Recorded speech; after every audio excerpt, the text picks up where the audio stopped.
여러분 사람은 똑같아요. 누군가가 나만 보면은 째려봐요. 나만 보면 상처 주는 말을 해요. 나만 보면 성질을 부려요. 그러면요 같이 있기 싫어요. 최대한 떨어져 있고 싶고 안 보고 싶어요. 근데 누군가를 만나면은요 나만 보면 반가워서 얼굴에 웃음꽃이 피어요.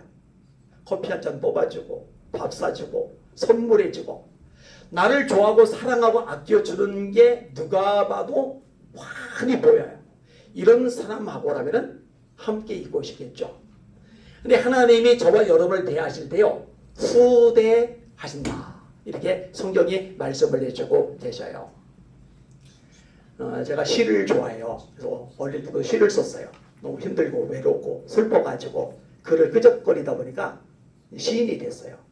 제 시를 KBS 이금희 아나운서가 아침마당에서 낭송을 해줘가지고 전국적으로 퍼져나가기도 하고 또 대한시문학협회라고 커다란 문학단체를 만들어서 문학상도 주고 그래요. 제가 회장으로 있다가 지금 이제 명예회장으로 물러 앉았어요. 시를 좀 알아요.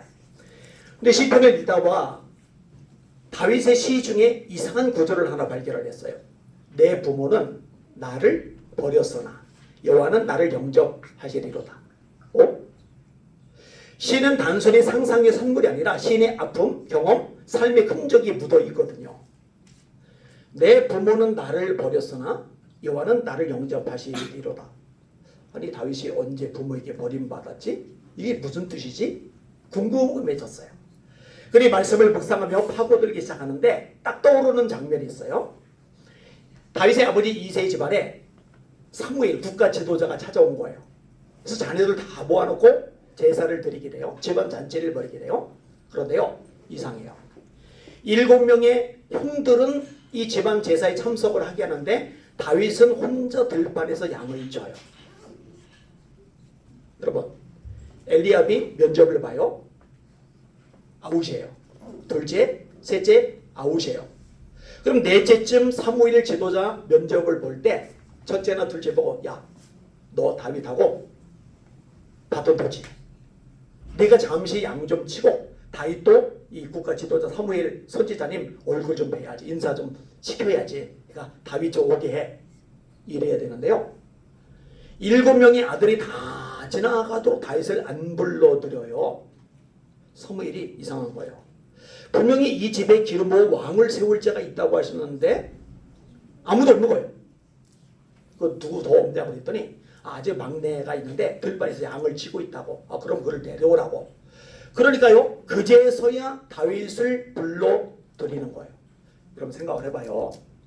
추석을 만졌어요? 설날을 만졌어요?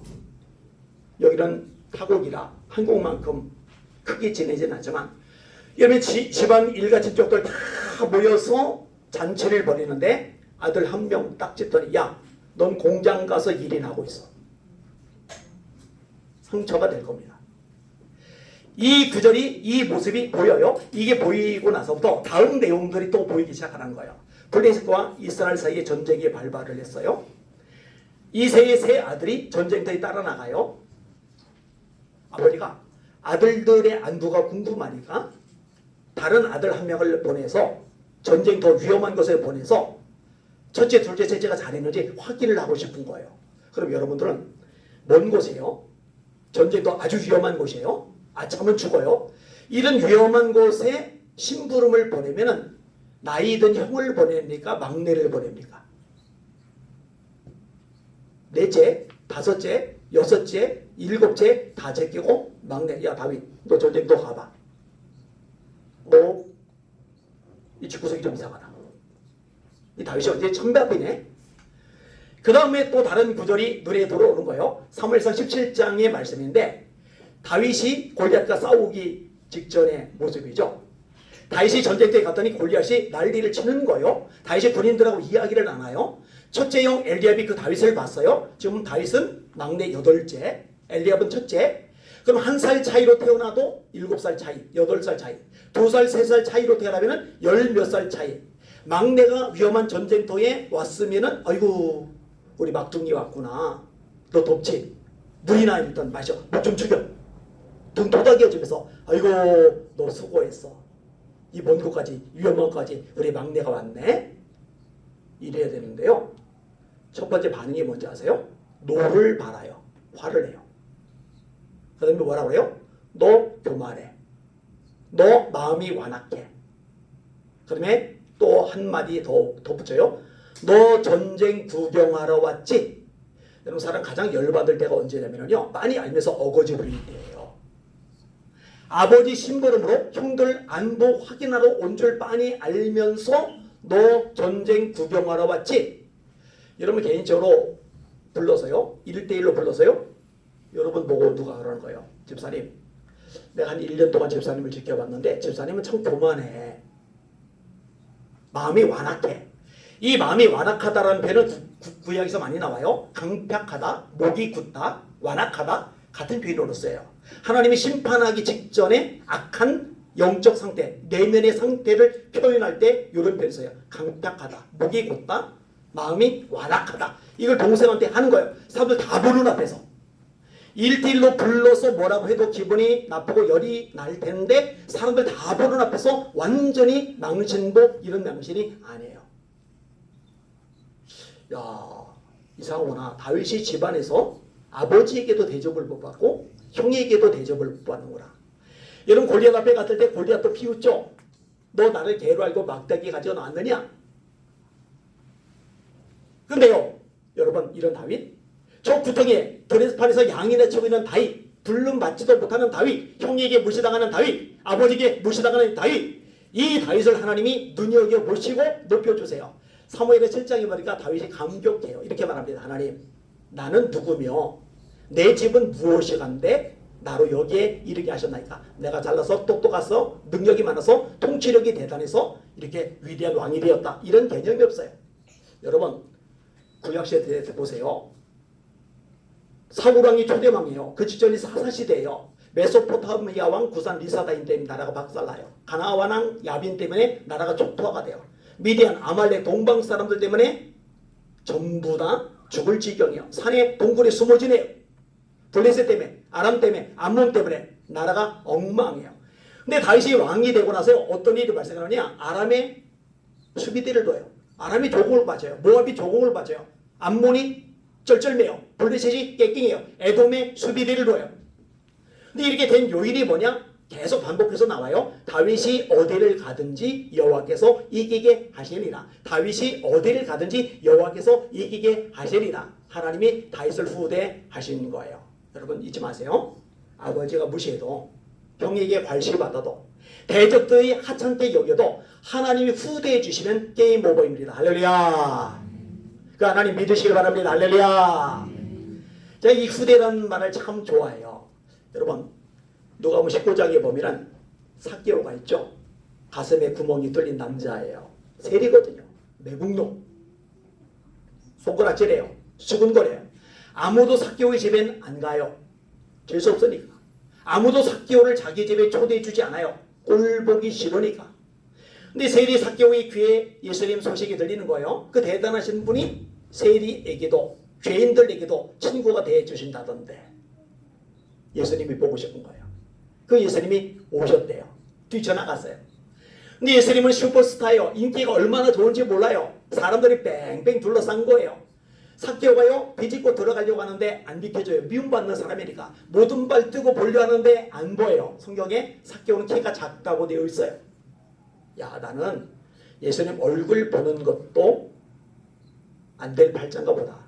괜히 나왔지. 집에 나가자. 이러질 않아요. 예수님이 지나가시게 되는 길 옆에 뽕나무, 돌무화과 나무 위로 기어 올라가요. 사람들이 습덕거렸을 겁니다. 저 이상한 놈 저거 또 이상한 짓 하네. 저놈이 그렇지 뭐. 그러든 말든 기어 올라가요.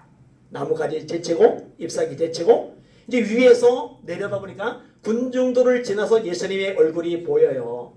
예수님의 옆모습이 보이고 길 가시는 예수님의 뒤통수가 보이셔야 되는데 웬걸?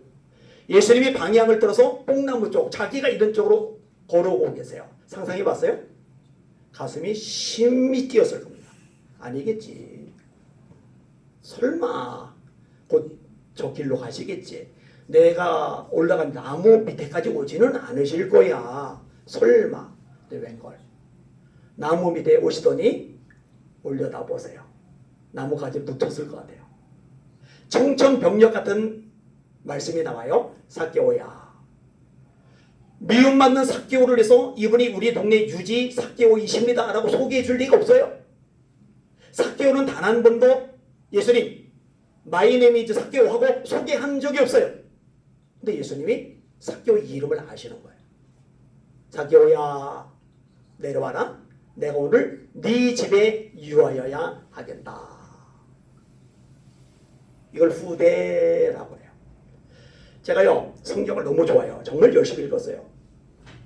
창세기부터 계시까지 200권을 넘게 읽었어요. 웬만한 구절은 제가 다 외워요. 근데 성경을 왜 그렇게 좋아하느냐? 간단해요. 제가 얘기했잖아요. 빈민가의 아이. 저는 팔이 하나 없어요. 가짜팔이에요. 불쌍한 엄마 돕는다고 초등학교 때부터 밭에 가서 묵 뽑고 시장 가서 장사하고 여권에 신문지 걸고 신문 배달하고 그러다가 중학교 1학년 입학하고 이틀인가 3일 만에 교통사고 당해서 팔이 잘렸어요.